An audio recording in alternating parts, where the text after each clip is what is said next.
तो आ गए आप। आ गए हो तो चैनल को सब्सक्राइब कर लेना, वीडियो अच्छी लगे तो लाइक और शेयर कर देना और हाँ, बेल आइकन जरूर दबा देना ताकि आपको नई वीडियोस की नोटिफिकेशन मिलती रहे। स्टोरी एनिमीडिया, कहानियों की नगरी।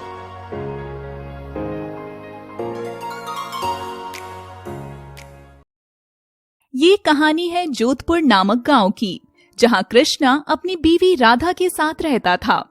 कृष्णा और राधा की शादी को कई साल हो चुके थे, पर उनके कोई औलाद नहीं हुई। एक दिन बहुत दुखी होकर राधा कहती है, कृष्णा, मैं बहुत दुखी हो चुकी हूँ। मुझे ये जीवन नहीं चाहिए जिसमें मुझे औलाद का सुख ही नहीं मिल रहा। मुझे पूरा गांव पांच कहता है, मैं ये सब नहीं सुन सकती। इससे तो मेरा मर जाना ही सही होगा। तुम क्या पागल हो गई हो राधा, जो ऐसी बातें कर रही हो? मैं तुम्हारी परेशानी समझता हूँ, पर अगर हमें औलाद नहीं होगी तो क्या तुम ऐसे हिम्मत हार जाओगी?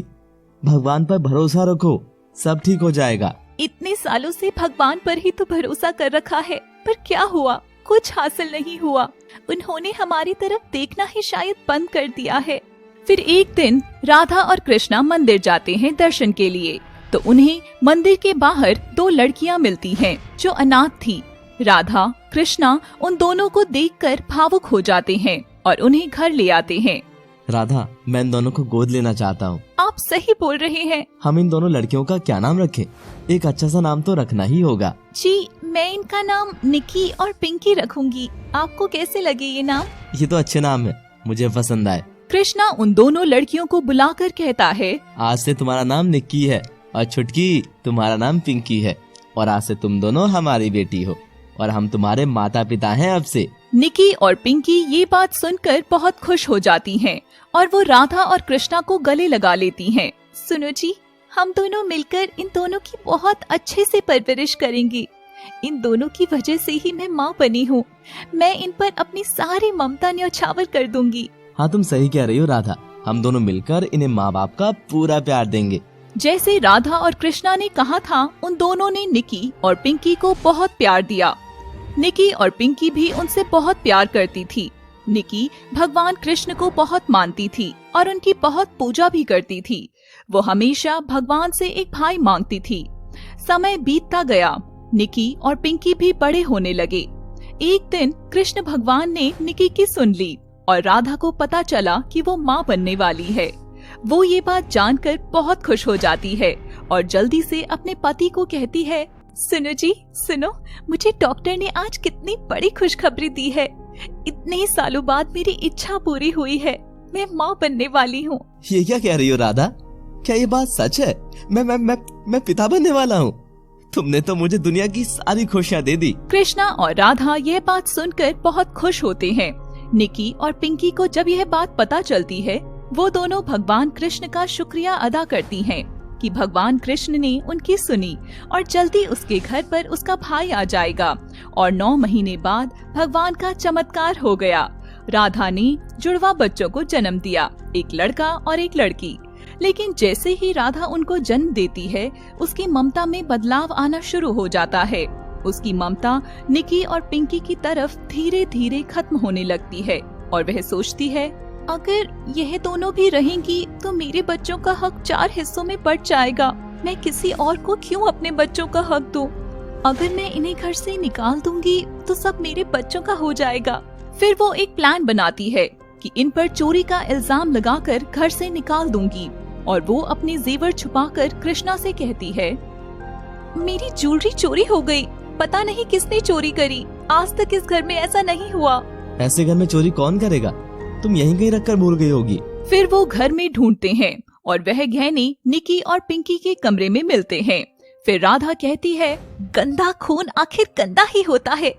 हमने इन्हें इतना लाड प्यार दिया, इनकी इतनी अच्छी से परवरिश करी और यह इसी घर में चोरी कर रही है, तो इन्हें इस घर से निकाल दो। तुम क्या पागल हो गई हो राधा? ये कैसी बातें कर रही हो? ये हमारी बेटियां हैं। यह हमारी सगी औलाद नहीं है।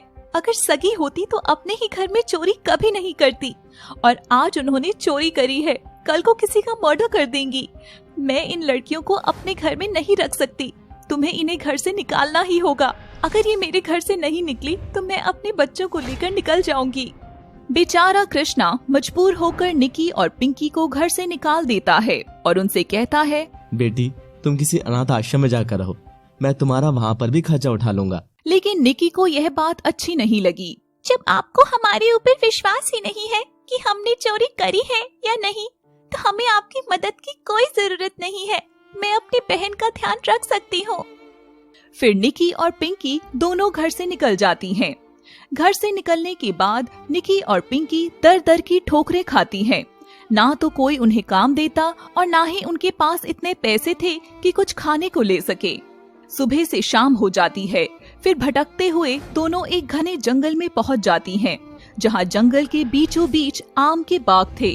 पिंकी पके हुए आम को देखकर निकी को कहती है, दीदी मुझे बहुत भूख लग रही है। देखो ना कितने रसीले आम लगे हुए हैं। अगर हम एक दो खा लेंगे तो किसी को पता भी नहीं चलेगा और हमारी भूख भी मिट जाएगी। नहीं पिंकी, चोरी करना गलत बात है। हम कितने भी भूखे हों पर चोरी कभी नहीं करेंगे। पर दीदी मुझे बहुत तेज भूख लग रही है। अगर मैंने कुछ नहीं खाया तो मैं भूख से मर जाऊंगी। ठीक है, हम इन बागों के मालिक का इंतजार करते हैं और उनकी इजाजत लेकर कुछ आम ले लेंगे। निकी और पिंकी वहीं बैठ जाती हैं और इंतजार करती हैं। दोनों पूरी रात वहीं बैठी रहती हैं। अगली सुबह एक बुढ़िया वहां आ जाती है, जो निकी और पिंकी को सोते हुए देखती है। फिर बुढ़िया दोनों को उठाती है। अरे लड़कियों उठो उठो, सुबह हो गई। तभी निकी और पिंकी की आंख खुल जाती है और सामने बुढ़िया को देखकर डर जाती है। तभी पिंकी तुरंत बोलने लगती है, अम्मा जी, हमने आपका एक भी आम नहीं खाए। हम तो पूरी रात आपका इंतजार कर रहे थे। इतना कहकर ही पिंकी भूख से बेहोश हो जाती है। निकी पिंकी की हालत देखकर डर जाती है और फिर बुढ़िया एक बोतल में पानी लाती है और पिंकी के ऊपर छिड़क देती है, जिससे उसे होश आ जाता है। तभी बुढ़िया बोलती है, तुम दोनों को इतनी भूख लग रही थी, उसके बावजूद तुमने आम क्यों नहीं खाए? मुझे तुम दोनों की ये अच्छाई बहुत पसंद आई। तुम चाहती तो चोरी कर सकती थी, परंतु तुमने ऐसा नहीं किया। फिर वो बुढ़िया उन्हें अपने पास ही रखती है और निकी और पिंकी भी उसका पूरा ध्यान रखती थी। उनके लिए अच्छे अच्छे खाने बनाती थी, जिसे खाकर वो बुढ़िया भी बहुत खुश हो जाती है। एक दिन बुढ़िया को अपने बाग के फल शहर बेचने जाना था, लेकिन उसकी अचानक तबीयत खराब हो जाती है। तो निकी और पिंकी कहती हैं, आप चिंता मत करो दादी जी, हम आज आम बाजार में बेच कर आ जाएंगे। हाँ, यही ठीक रहेगा। तुम दोनों ही जाओ और ये आम तुम ही बाजार जाकर बेचाओ। निकी और पिंकी बाजार जाकर आम बेचकर आ जाती हैं। निकी दिमाग से थोड़ी तेज थी, तो वो उसे अच्छे दामों में बेचकर आती है। दादी जी, ये लो, आपका आज का प्रॉफिट है ये।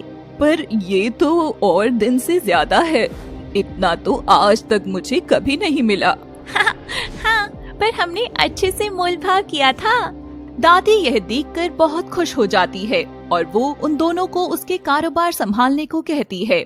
वो दोनों भी मान जाती हैं। फिर वो कारोबार संभालने लगती हैं और वो कुछ ही महीनों में बहुत प्रॉफिट कमाकर दादी को दे देती हैं।